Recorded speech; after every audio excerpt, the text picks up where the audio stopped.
Hi, this is William from Perma Pastures Farm, and today we're going to be talking all about honey.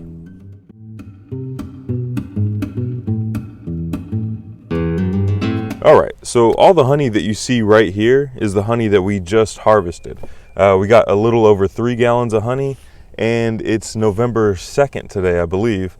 You're not supposed to be able to harvest at this point. A lot of beekeepers only get 1 or 2 harvests a year, but we were able to get 3 harvests. The reason for that is that we have such an abundance of trees and plants and stuff like that, and such a diversity of that our bees are able to collect nectar for a longer period of time. So in the middle of summer, whenever you're not supposed to have any blooms or everything is kind of dying from heat here in Texas, we still have stuff that's blooming. We have stuff blooming in early spring all the way through summer. And even now, we still have blooms right now. Some of our sunflowers, well, our sunflowers were blooming until the lambs ate them all. But for a majority of the year, we have stuff that's in bloom that our bees like, and we're still able to collect honey. Now, this is our 3rd harvest of the year. In fact, I have all 3 harvests as a sample right here. So our first harvest was this one here in May.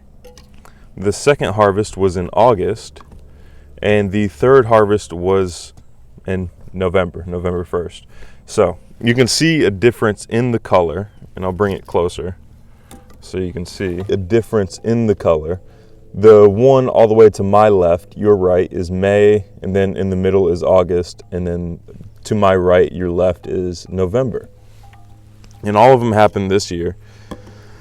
But you can see a difference in the color, or the color of the honey also indicates how much minerals are in it and the antioxidants. So the darker the honey, the healthier for you. And then the lighter the honey, the less healthy it is. So the color can also indicate what your bees were getting into. So you can see here, our November honey is quite a bit darker. And this is what all of this honey is all November honey except for these 2. You can see that it's quite a bit darker than the other 2 types of honey that we have. So during this time of year, we had a lot of buckwheat and cowpea blooming. So our bees were getting into a lot of that. We also had some goldenrod as well. Now during August and May, we had different flowers and different plants blooming. We also had a lot of blooms on our orchard. So there's a diversity of plants that our bees are getting into and stuff like that. Also, another important note is that this really dark amber honey has 20 times the antioxidants of a very light colored honey.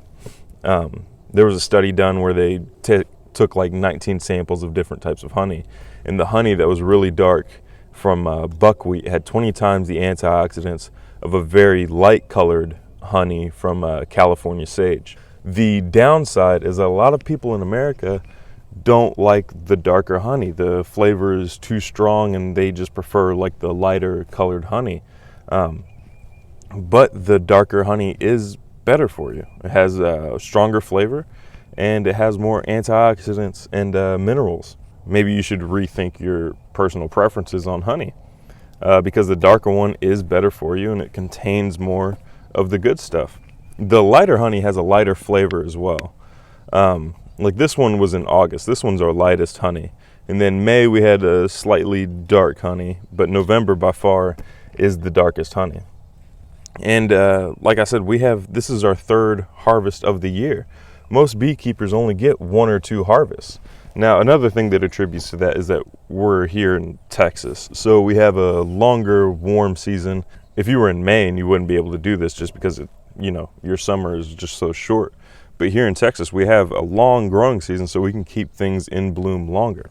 The bees love comfrey, bee balm, lavender, sage, sunflowers. We have a lot of sunflowers, and hopefully the bees get to it before the lambs do. Coneflowers, zinnias, cannas, buckwheat. I looked up a list of some of the best plants to have for your bees, and of the 21 that were listed, I think there were only 2 or 3 that we didn't have planted. And then, we also have black locust in our orchard. Every 3rd tree is a black locust tree in our orchards, in our swales. So there's also like peach trees, pears, figs, dandelions. We had a bunch of different types of clover that we had growing.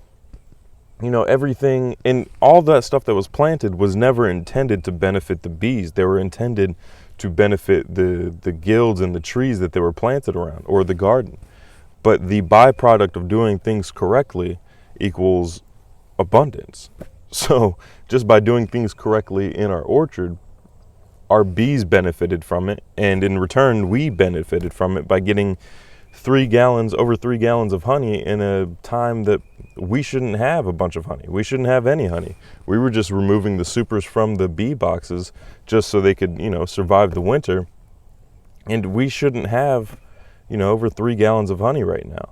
But we do, because we did things correctly and through permaculture design. So a couple of tips if you do harvest honey this late in the season when it starts getting cold, like we had our first hard frost a couple of days ago, is that when you remove your frames, you might want to place them in a space heater or something like that, just to warm up your honey a little bit. Because whenever you start, you know, you have to decap the frames and then you put it in your honey extractor, which here's a video of that. It's just a device that spins around the frames and throws the honey off to the sides. And then there's a little valve that allows the honey to pour through. You know, so a tip is put it in front of a space heater, let it warm up, and then it'll be easier to actually work with. Another thing that we did notice is if you put it in your honey extractor and let it sit overnight, all the wax will rise to the top, and then you can actually scoop it out. Now we keep all the wax and let it sit in some cheesecloth in a funnel, and then sit that over a jar so we can get as much honey as possible. So after you extract all your honey, we put our frames back outside on top of the beehives, so that way the bees can go out and reclaim any of the leftover honey that we weren't able to get. And then we also set the honey extractor outside so they can, you know, reclaim all the residue honey and stuff like that, so it goes back to the bees, which is also the third ethic of permaculture. Give the surplus back to the first 2 ethics. I'll put that in the end card so you can click on that video. My dad goes over it, the 3 ethics of permaculture. But, you know, you return your surplus back to the first 2 ethics, which is exactly what we did. We returned the leftover honey back to the back to the bees. All right, so if you guys like this video, go ahead and hit the subscribe button, hit the like button, and also hit the notification bell so you can find out when we upload more videos. Follow us on Instagram at Perma Pastures Farm, and thank you guys for watching. We'll see you guys next time.